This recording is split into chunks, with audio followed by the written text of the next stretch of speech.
Hello, this is Tommy DeLeo, and for the next hour, I'll be reading from the Friday, June 5th issue of the Democrat Chronicle on the Niagara Frontier Radio Reading Service. House votes to end war in Iran. 4 Republicans join Democrats in mostly symbolic vote. Secretary Hermel. I don't know. In a severe political blow to President Donald Trump, the House of Representatives voted on June 3rd, voted for the first time to end the war in Iran. The 215 to 208 vote, which was mostly symbolic, marked a new period of congressional unease with the conflict in the Middle East amid an impasse of peace negotiations. Strikes in the region have continued in recent days, despite the White House's assertion to lawmakers that hostilities have ended. 4 Republicans have joined with Democrats to support a resolution asserting the legislative branch's war authority and blocking further hostilities in the region. It came just 2 weeks after the Senate advanced a similar measure. The GOP lawmakers who defected from their party were Reps Thomas Massey of Kentucky, Tom Barrett of Michigan, Warren Davidson of Ohio, and Brian Fitzpatrick of Pennsylvania. The People's House is sending a message: end this war, Massey, a noted political enemy of Trump despite sharing the same party, wrote on social media after the vote. Davidson, in a separate statement, called on the White House to provide more clarity on U.S. objectives, saying, define the mission, authorize the mission, accomplish the mission. Rep. Jared Golden, a Democrat who was cited in Republicans in previous Iran war votes, also flipped to support the resolution. Golden, who is departing Congress after his term, hails from a competitive district in Maine.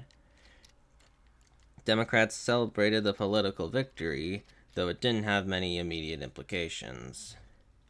The House Democrats have successfully passed our War Powers resolution today to stand up for the American people and hold hold Donald Trump accountable. Said the top House Democrats, including Minority Leader Hakeem Jeffries, in a statement. It is now time for the Senate Republicans to do the right thing. Earlier in that day, Republican House Speaker Mike Johnson continued to back the president's military campaign in Iran despite the clear unease within his own party. He's trying to prevent the largest sponsor of state terrorism from having a nuclear weapon, he said of Trump. The first responsibility of the commander-in-chief is to keep the country safe. He has done that. He has demonstrated it every day. Democrats have called on Trump to come to Congress for authorization to use the military force in Iran in the Iran war, noting that the U.S. Constitution, it says only the legislator, not the president, can declare war. They warned Trump may have pulled the country into a long conflict without setting a clear strategy, and also rallied against higher prices for gasoline, food, and other products since the joint U.S.-Israeli airstrikes on Iran began in February 28th. The passage of this WPR today signals a significant turning point. More and more Republicans are listening to their constituents who do not want another open-ended war in the Middle East. Representative Republican Gregory Meeks, who sponsored the War Powers resolution and serves as a ranking member of the Foreign Affairs Committee, he said in a statement after the vote. Hezbollah rejection clouds Lebanon ceasefire. The pro-Iran Hezbollah movement rejected a new ceasefire in Lebanon on June 4th, and Israel said it would not withdraw troops from the country, undermining Trump's efforts to halt fighting there to forge peace with Tehran. Iran has made a ceasefire in Lebanon a condition for any peace deal with Washington, and has suggested in recent days that it could intervene directly in support of its proxy Hezbollah if Israel keeps up or escalates the attacks there.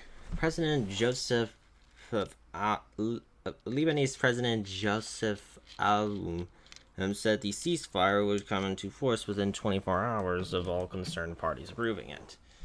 However, Hezbollah President Naim Qassem rejected the Washington declarations, insisting resistance will continue. There was no immediate response from Israel, Lebanon, or the United States to Qassem's remarks. Hezbollah is not a party to the U.S. brokered agreement between Israel and the Lebanese government on June 3rd, but it would be required to halt attacks. Israel kept up strikes on southern Lebanon on June 4th, and Defense Minister Israel Katz had said Israeli forces would not be withdrawing from the area or halting operations in the country, which they invaded in March in parallel with the war on Iran. The commander of Iran's Revolutionary Guards Quds Force, which is established Hezbollah in 1982, said the minimum demand of the resistance was Israel's withdrawal to positions it held before the war began.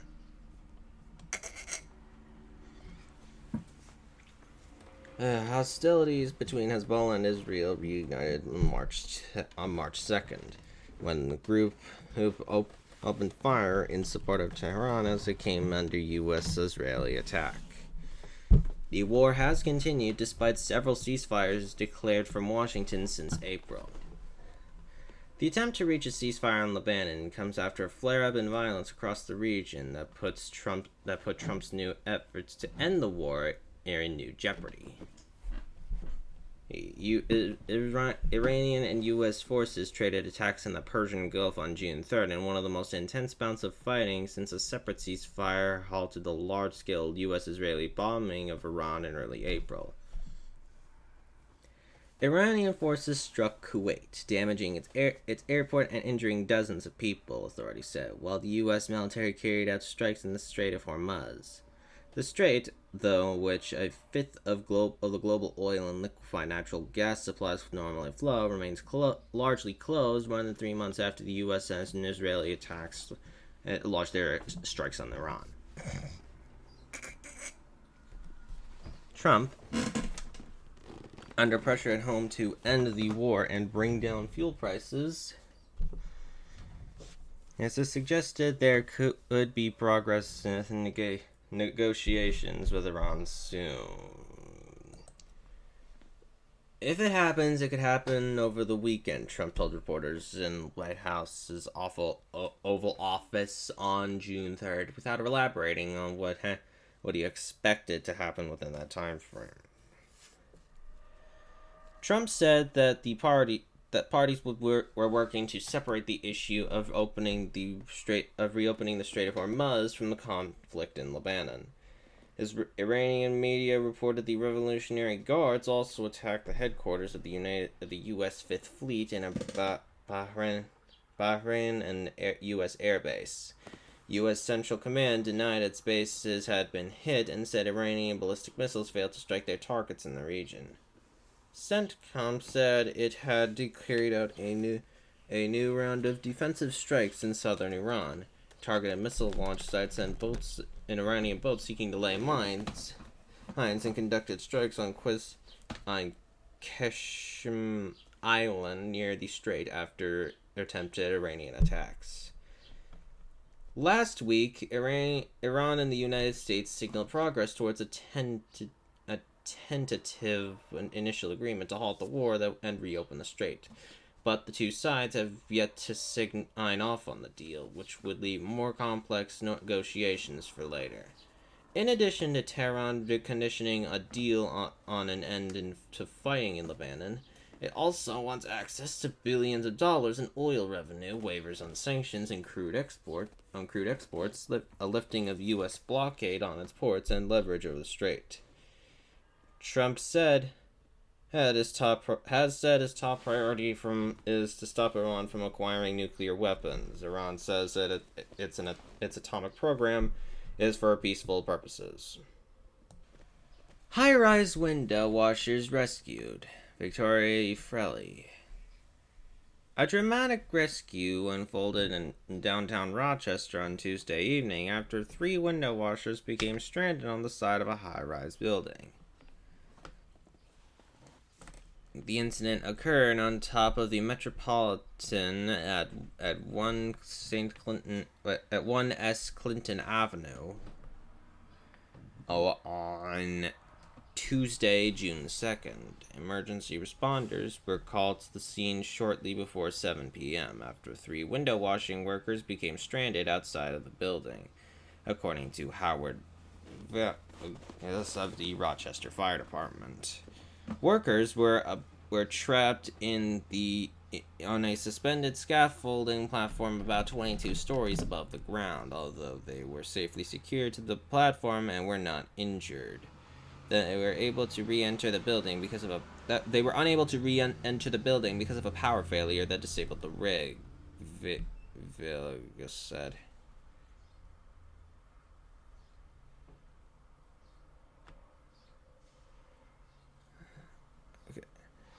Firefighters who gained access to the building's 22nd floor had made contact with the workers through a nearby apartment. After evaluating several rescue options, crews determined the safest and most efficient solution was to remove a window and allow the workers to climb back into the building from the stalled platform. Once the window was removed, all 3 workers safely returned to re-enter the building, Vegas said. The rescue operation took about 2 hours to complete, and no injuries were reported, thankfully.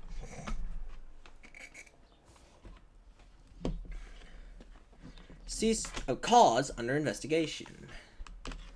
Fire officials said a power failure affected the suspending platform, leaving workers stranded. The cause of the platform malfunction is being handled by the building's maintenance and contractor representatives, the department said. About the Metropolitan, completed in 1973 as the Lincoln First Tower and later known as the Chase Tower, the Metropolitan is one of Rochester's tallest buildings. The 26-story skyscraper stands 392 feet tall and is known for its distinctive white exterior and curved base. Located at the corner of East Main Street and South Clinton Avenue, the building includes both residential and commercial space. New York expected to okay 1-year data center moratorium. Emily Barnes. A New York bill banning data center construction statewide for 1 year is expected to be passed by the state legislature before their session ends this week. It's a lesser version of a bill being championed by Assemblymember Anna Kells D'Ithaca and Senator Liz Kroger, a Manhattan Democrat, which pushed for a 3-year moratorium on data center over 20 megawatts in New York, and would require the State Department of Environmental Conservation to study the potential impact of data centers, as well as adopt new regulations to mitigate the effects.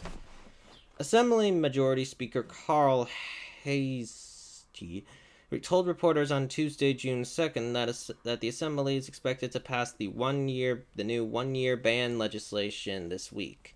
It was a combination of a number of bills. I'd say it was more of an omnibus bill. Hasty added. But between the two houses, we talked to some of the other stakeholders, so I think we're comfortable with passing that bill. Albany's lawmakers' last scheduled session is Thursday, but a June 4th, but voting will apparently be continuing to Friday, according to Here is the latest. What would the new New York data moratorium bill even do? The new legislation, which was announced on Monday, June 1st, would also establish a new electricity rate for large data centers, as well as set energy efficiency goals and labor standards that provide benefits for the host communities. One of the new bill sponsors, Assemblymember D.D. Barrett, a Dutchess County Democrat, said she's proud to introduce the legislation alongside Senate sponsor Kristen Gonzalez, a New York City Democrat, to make sure everyday New Yorkers aren't saddled with the cost of buildings and operating data centers. Potential data center moratorium has sparked mixed reactions. New York's push for a data center moratorium has drawn both support and resistance, as projects have been proposed all across the state, from suburban Rockland County to rural Genesee County between Rochester and Buffalo. Those in favor have shared their fear that data centers would drive up utility bills while creating few jobs. Environmental advocacy group Food and Water Watch has enthusiastically championed the 3-year moratorium bill since its creation, and is also behind the 1-year option as well. Every day we are learning more and more about how AI data centers drastically increase demand for dirty energy, strain water resources, and raise electricity rates for families and small businesses, says Food and Water Watch senior organizer Eric Weltman. A 1-year pause on new hyperscale data center construction is a prudent path to ensuring that local community and state leaders will have all the time and information they need to adequately bring New Yorkers from the many farms and hazards these facilities bring, Wiltman's statement added. However, groups that would benefit from data center production in the state, including the Digital Power Network, which represents Bitcoin miners and digital infrastructure developers, suggest a moratorium instead risks raising utility rates. Data centers spread infrastructure costs across the system, rather than concentrating them on residential rent payers. There's a memo from the group lead. Stemming new development would offshore that investment, leaving households and the grid worse off. The organization also says moratoriums reflect a fundamental misreading of the moment. The instinct to suppress demand ignores the fact that rising load growth is already compelling the long overdue reforms that actually redress the sources of a grid strain. Some construction and labor unions have also come out against their data center bans nationally, including the International Brotherhood of Electrical Workers, which said in a statement bans would eliminate critical opportunities for union workers and stunt much-needed economic growth in communities across the country. Canandaigua Lake Derby offers cash for big catches. Mike Murphy. Here is something about the Canandaigua Lake Trout Derby that John Burris would like to clear up. You don't have to catch a lake trout to win a prize at the 45th Annual Derby, which will be from 5 a.m. to 5 p.m. June 6th, and 5 a.m. to 4 p.m. on June 7th in Canandaigua Lake. That said, last year's grand prize was winner was a 21.16 pound laker. Big money for a big fish. Big money for a big fish. But brown trout and rainbow trout are also eligible for prizes, said Burris, who, in addition to serving as a biology teacher and coach to the Naples Central School District, is the South Bristol Fish and Game Club's Derby Organizing Committee. The grand prize, winning brown and rainbow trout, were nothing to sneeze at. Weighing at 11.34 pounds and 7.03 pounds respectively. Canandaigua Lake never ceases to amaze when it comes to the fish swimming in its waters. It's neat what's in there, Herbert Beatrice said. Canandaigua Lake Trout Derby prizes. When the fishing is done the afternoon of June 7th, cash prizes will be offered in all three categories of trout. $100 for first, followed by $100 and $150 for second and third. The grand prizes for the humongous fish range from $1,000 to $500 and are enough that you have to call in sick to work on Monday with the fish flu. New this year is a youthful division for anglers 16 and younger, also with cash prizes. Anyone who enters under the age of 16 is eligible for a drawing of a lifetime sportsman's license, sponsored by Ryan Vector Youth Opportunity Foundation. Should you catch and release at the Canandaigua Lake Trout Derby? Leaderboard updates that will be available in real time on the Facebook page of the Canandaigua Lake Trout Derby to encourage anglers to catch and release their fish. Now that's important for bearers, and because Canandaigua Lake only has the self-sustaining rainbow trout fishery in the Northeast. They naturally spawn successfully in the feeder creeks off Canandaigua Lake, Beatrice said. The population sustains, and they don't have to continually stock rainbow trout, so it's really cool. Besides the anglers, who else benefits from the Canandaigua Lake Trout Derby? The bulk of the proceeds will be presented to Hospice House Comfort Care in Naples and Light Hill Comfort Care in Canandaigua. The bulk of the proceeds will be presented to Hospice House The money raised in the Derby will also help the South Bristol Fish and Game Club sponsor kids who want to attend State Department of Environmental Conservation youth summer camps. In fact, the Derby presented $7,500 each to the two Comfort Care homes, used $2,500 for the camper ships. Over the past 44 years, the Canandaigua Lake Trout Derby has raised more than $275,000 to support local organizations. How to take part in the Canandaigua Lake Trout Derby. Each year, 250 to 300 people take part in the Derby, but organizers are always looking for more. The entry fee is $30. To register, visit their website. Those who take part should also familiarize themselves with the rules, which are also posted on the website. Naples celebrates history with Watkinstown Day. Naples history buffs are getting ready to take a step back into time and celebrate Watkinstown Day, referring to the original historical name of the village. The Naples, New York Historical Society event starts at 11 a.m., June 6th, with remarks by Naples historian Kenton Poole, followed by a blacksmithing demonstration at 11:30 a.m. Activities continue through 4 p.m. at the north end at the Main Street, referred to as the Old Town Square. Walking and Fairview Cemetery tours are planned at 11:30 a.m. and 2 p.m. Live music begins at 3 p.m. with Levi Ganji. Representatives from local organizations will be available, and visitors will be able to enjoy restaurants, breweries, wineries, and other local businesses.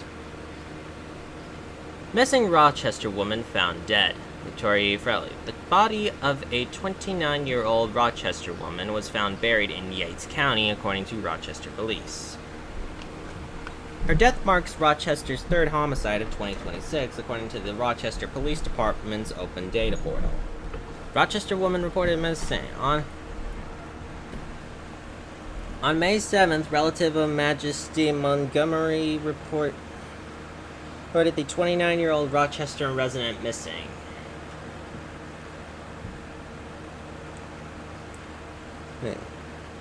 stating they had not seen or heard from her in more than 24 hours. As officers investigated the case, they became concerned that Montgomery might be the victim of a crime. "Hi," said Captain Frank Umbrino of the Rochester Police Department. "RPD's Major Crimes Homicide Unit started to investigate her disappearance. Body found in Yates County. The investigation, which led the police to a large piece of land in Yates County on May 8th, Umbrino said, while investigators walked on the property, they found an area that appeared to have been recently disturbed."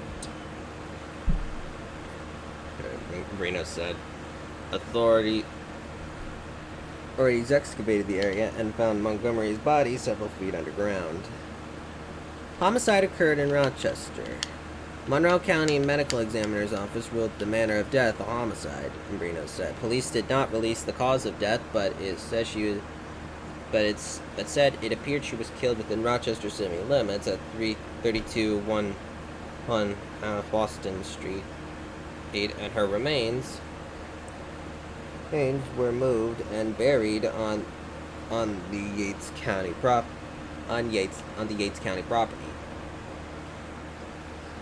Who was Majesty Montgomery? Majesty Montgomery was lovingly called Magic by her mother.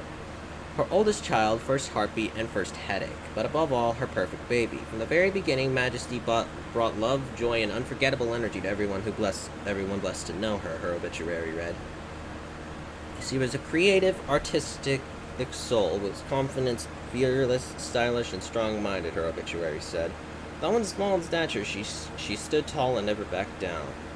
Majesty brought light, joy, but light, laughter, and love into every room she entered, according to her obituary. She will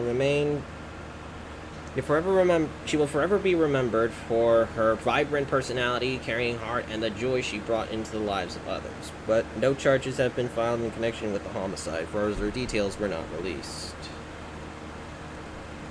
Rochester donut shops offer freebies. National Donut Day is Friday, June 5th. And Rochester area donut shops will mark the day with freebies and other specials.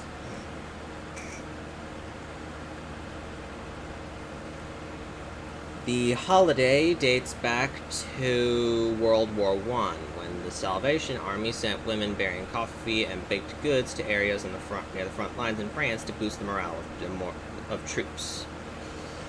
In 1938, the Salvation Army honored those women by declaring the first Friday of June to be National Donut Day. The specials are generally available while supplies last, so it's a good idea to head out early. Ridge Donut Cafe. Ridge Donut Cafe will offer one free fried cake to each customer with any purchase, while supplies last. It will also bake up a special banana donut with banana icing. It's Donut Day special. Donuts Delete will give away a free strawberry crunch donut with any purchase while supplies last. Donuts Delete at 1700 Culver Road and Empire Boulevard, open at 6 a.m. Schutt's Apple Mill. For the third year running, Schutt's Apple Mill is offering a fried cake ice cream sandwich for $1 on National Donut Day. Okay, choose from a cinnamon and sugar or glazed donut filled with vanilla soft serve ice cream. There is a limit of one per customer. At 1063 Plank Road in Penfield, Schutt's is open on 9 a.m. to 5 p.m. daily. Sonny's Donuts. Okay, Sonny's Donuts will offer a free fried cake with the purchase of a beverage while supplies last. The shop at 3885 Route 104 in Williamson will open at 5 a.m. Popular flavors may sell out fast. Dell's Sweets and Treats. Dell's Sweets and Treats, North Greece Road in Greece, at 610 North Greece Road in Greece, is offering one free donut with any purchase. Limit one per customer. It will be open 6 a.m. to 5 p.m. Every Friday is a donut day at the Red Fern. Friday's creation will be the Friendly's Conehead Sundae, inspired by the Sundae at Friendly's, but made with frosting instead of ice cream. It will be vegan and gluten-free. Owner Andrea Paros points out that they are baked instead of fried, so some consider them healthier than traditional donuts. They will be available while supplies last. The Red Fern at 283 Oxford Street near Park Avenue will open at 11 a.m. Wegmans. All Rochester Wegmans stores will offer an expanded variety of flavored donuts, including several limited edition flavors. The selection will vary by store. New this year, Wegmans will offer discount for any customers who purchase 4 donuts in a single transaction. Tops Friendly Markets will have promotions for both its freshly baked donuts and commercial bakery donuts. If you buy, it will offer buy one get one free on fresh bakery 6-packs. It will also offer buy one get one free on Entenmann's Little Bites or 8-pack donuts. Dunkin' Donuts, get a free classic donut with any beverage purchase at participating Dunkin' Donuts locations nationwide on National Donut Day. In addition, a limited time Dunkin' tote bag giveaway available with the purchase of a half dozen donuts or more began June 1st at participating Dunkin' locations, and are available while supplies last. Finally, Dunkin' and Stony Clover Lake are introducing a limited edition collection of accessories inspired by Dunkin' staples. They will be available beginning at 10 a.m. June 5th at StonyCloverLane.com. Just select the rotations. Tim Hortons from June 1 through 7. From June 1st through the June 7th, Tim Hortons Rewards members can receive any classic or specialty donut free with purchase of any size beverage, subject to availability. This offer is valid at participating Tim Hortons restaurants while supplies last. Members may redeem the offer once per day through June 7th. Nike Puerto Rico shoe gets buzz ahead of NYC parade. Nike is dropping a new Puerto Rico inspired light blue shoe for the summer, just in time for the New York City Puerto Rican Day Parade, made in June. According to sneaker and fashion blog High Snobiety, the sneakers haven't been officially released yet, but photos that have been leaked show the sneaker glacier blue all around, including the soles and laces.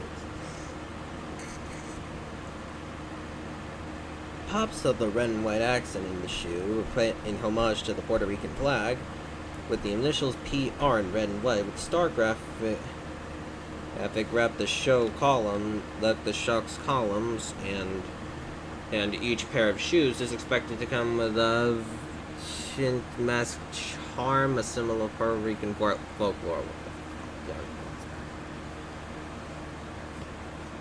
This isn't the first time a sneaker brand has been inspired by La Isla del Encanto.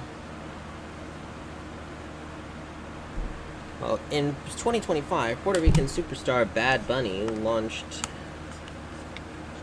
launched a line of Adidas Gazelles with designs based on island towns for his historic residency in San Juan, which sold out within days. High Snobbity said each shoe will drop sometime this summer, with a possible early launch date ahead of the New York City Puerto Rican Day Parade, Sunday, June 14th. The Nike Puerto Rico Shocks R4 shoe hasn't been released for sale yet, but sneakerheads our Nike website and social media accounts for more clues as it gets closer to summer. In the meantime, other styles of Show R4 are available on the Nike website. The 2026 New York City Puerto Rican Day Parade will start at 11 a.m. Sunday, June 14th along 5th Avenue from 44th Street to 79th Street. Attendance is free to public, but streets are expected to be extremely crowded. Visit National Puerto Rican Day Parade website for more information on how to attend or participate. Rochester man charged in 5-star bank robbery. A 30-year-old Rochester man has been charged in connection with an armed robbery at a downtown bank this week. The armed man entered 5-Star Bank on Chestnut Street on Tuesday afternoon, threatened a teller, and fled with an undisclosed amount of cash, according to Rochester police. The hold-up alarm was triggered around 1:30 p.m. The suspect is accused of threatening to have a gun on hand, but did not display a weapon. Captain Frank Umbrino of the Rochester Police Department. Apprehended the same day. Investigators received a description of a vehicle linked to the law and license plate information linked to the robbery. They located the suspect vehicle near Avenue D and Joseph Avenue around 7:30 p.m. The driver was alone. Who was alone in the vehicle, sped off when officers attempted to stop him. The car crashed into a curb near Remington Street, and the driver ran from the scene but was quickly apprehended by police. Naquan White, 30, of Rochester, was charged with a first-degree robbery, a felony, Umbrino said. Evidence linked to the bank robbery was recovered from White's residence after a search warrant was executed at his home. He is arranged to be in a CAP court Wednesday evening. White is currently on probation following a federal weapons conviction and was released from federal prison last month. Additional charges are pending. Buffalo Road development would house small business storage. Steve Howe. A proposal to build 52 contractor flex space units along Buffalo Road in Gates could bring an adjustable layout for contractor and small business use to use a vacant wooded lot. Also, it is drawing concern from neighbors over noise, traffic, and wetlands. It's the project, led by developer Luis Ribeiro, would construct the flex space units in six buildings on roughly 7 acres of the 22-acre flag lot, located near the I-490 exchange, or I-4090 interchange. The spaces would allow for traders and craftsmen like plumbers, electricians, and carpenters in indoor storage, including RVs, each 25 foot by 60 foot. Space would rent for $1,400 a month.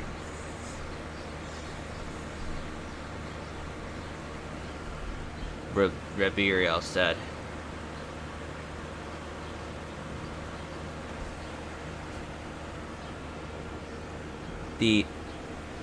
Each unit would be outfitted with a bathroom, floor drain, and optional amenities such as office space. The entrance to the property is next to the Abbott's Frozen Custard and less than a mile from the nearest Home Depot. A flag lot is a parcel with a small access lane which opens into a larger lot behind adjacent panels. Concerns about traffic, wetlands, and nearby homes. During the Gatestown board meeting on June 1st, the plans for the development and associated incentive zoning were discussed at a public hearing. Neighbors to the site relayed their concerns of the use so close to single-family homes along a busy corridor. Those concerns from the public and broad included noise from activities on site, traffic on the busy Buffalo Road, a wetland on the property, and whether there could be retail or auto repair shops in the spaces. The developer clarified there wouldn't be retail operations on site, though some clients could meet with contractors or to review products. Ribeiro already operates a flex space in Ontario, Wayne County, with 20 units in 4 buildings. Each unit has a large garage door and standard door with the tenant identified. It is located behind a small retail plaza with a Dunkin' Donuts and in a commercial area along State Route 104. There are several different businesses located at site, which was quiet when the Democrat Chronicle visited around noon on June 2nd. What exactly is incentive zoning? Gates Code allows for the town board to to allow projects that don't align with zoning regulations on a property in exchange for a benefit to the town. In the past, that included allowing higher density housing projects in exchange for repaving a town park. The benefit can also be a cash payment to the town, placed in a trust fund for amenities. The incentives that can be granted by the town board include an increase in residential and non-residential density, changes in use, increases in lot coverage, changes in setbacks or height, increases in floor area, reduction of required buffer area to accommodate proposed development while protecting adjoining land uses. To apply for incentive zoning, a developer must submit a letter with intent of concept of a plan, written description of the proposed amenity, the cash value of the proposed amenity, and a description of how that amenity benefits the community. The public hearing is one of the last steps in the incentive zoning process, but just before a mild environmental review is conducted. The town board must determine if the state environmental quality review is complete and whether immunity is sufficient. After that, the board can improve the incenting zone operation. Mullen, Democrats, trade barbs, intense hearing. This was in Homeland Security Mark Wayne Mullen's first congressional rodeo during a House Homeland Security Committee hearing June 3rd to discuss the Department of Homeland Security's budget. Lawmakers grilled Mullen over court orders restricting immigration law enforcement, private jets, and allegations of racism among agencies. Mullen took over in March after former Secretary Kristi Noem was fired amid controversy over the department's massive spending.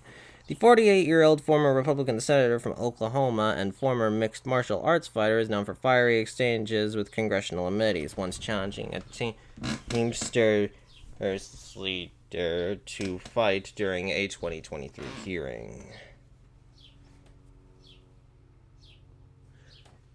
The June 3rd gathering, lasting over 3 hours, was no less heated. At several points, Rep. Andrew Garbarino, New York, the committee chairman, stopped the hearing over personal attacks between Democrats and Mullen. Secretaries of Homeland Security under President Trump have set a very low bar. Some might even say so low it was set in hell. Representative Benny Thompson of Mississippi, the top Democrat on the committee, told Mullen in an opening remarks, "I wish I was more encouraged by your early actions as secretary that you'll clear that low bar." Mullen used his opening remarks to respond to Thompson, accusing the lawmaker of being reckless by raising racism allegations and allowing a record shutdown of DHS, which ended in late April after about 75 days. Okay, Democrats led the shutdown of DHS for agency reforms after federal officials fatally shot 2 American citizens in Minneapolis earlier this year. I won't have time to go through all the ridiculous accusations you made toward the Trump administration, Mullen said, but I do feel a privilege sitting here in front of you. Mullen and his department, which includes U.S. Immigration and Customs Enforcement, always follows the law. Mullen said his department, which includes U.S. Immigration and Customs Enforcement, always follows the law. Democrat West, whether that includes federal court orders. We see lower benches and even upper benches that make decisions based on political reasons, Mullen told Rep. Dan Goldman on New York. So you will follow court orders? Goldman responded. I said we will enforce the nation's laws, Mullen said. Goldman cited a Manhattan federal district judge's late May ruling preventing ICE from arresting people attending immigration court during routine mandatory check-ins. He asked whether Mullen could stop courthouse arrests in all parts of the country, given the ruling by the George W. Bush-appointed judge. Goldman's time expired. Mullen didn't respond. For Noam's ouster, DHS brought 2 new private Gulfstream jets, reportedly valued up to $200 million, though through the Coast Guard, and she used them for travel. Mullen acknowledged he continued to use the Gulfstream, saying he is statutorily required to fly in government planes. More Americans affected by SNAP work rules. Some of the nearly 42 million low-income Americans who rely on supplemental nutrition assistance program have run out of time to prepare for new work requirements. The nation's largest nutrition assistance program has undergone fresh scrutiny after it became a flashpoint during the 43-day 2025 government shutdown, which ultimately ended with restored funding, though not before a series of lawsuits. SNAP had already been slashed well before the standoff series of lawsuits. It's standoff. However, when President Donald Trump's One Big Beautiful Bill passed in July 2025, it outlined tight restrictions and billions into cutting funds. It outlined tightened restrictions and billions in funding cuts. New work requirements were added to prevent fraud and waste, according to Agriculture Society Brooke Rollins. Through the U.S. Congressional Research Service described SNAP fraud as rare in a April 7th, 2025 report, stating that available data and reports indicate that many overpayments may be attributed to unintentional errors. In multiple states with large populations, including New York and California, June 1st was the cutoff for work requirements, meaning more Americans are now subject to stipulations. Trump's One Big Beautiful Bill cut an estimated $186 billion from SNAP funding through 2034, according to the Congressional Budget Office. It also added new restrictions to the program, including expanded work requirements. Under the bill, no non-disabled adults, referred to in government documents as able-bodied adults without dependents, who want to receive SNAP benefits for more than 3 months in a 3-year period, must fulfill work requirements if they do not have documented exemption, medical or situational, are aged 18 to 65, from the previous top age of 55, do not have a dependent child under the age of 14, down from the previous dependent age of 18, are a veteran, a person aged 24 or under who has recently aged out of foster care, or an unhoused person. Previously, these groups were exempt from work requirements. To fulfill work requirements, Non-exempt recipients must do one of the following: work a paying job at least 20 hours a week, 80 hours a month, or earn a premium. A minimum of $217.50 per week before taxes. Perform unpaid work for at least 80 hours per month. You can exchange services for non-money payment. Payments such as doing building maintenance for a reduction in rent. Participate in an approved education or training program for at least 80 hours a month. Hours per month. Perform community service or volunteer work for a certain number of hours based on state-specific guidelines. To qualify for SNAP benefits, households must be at or below 130% of the poverty line, meaning they earn no more than 30% more than the federal poverty guideline, which in 2026 was $15,960 for a single person, $27,320 for a 3-person household, and $38,680 for a 5-person household. All right, you've been listening to a reading of articles and features from the Friday, June 5th issue of the Democrat Chronicle. Your reader has been Tommy DeLeo. Thank you for listening.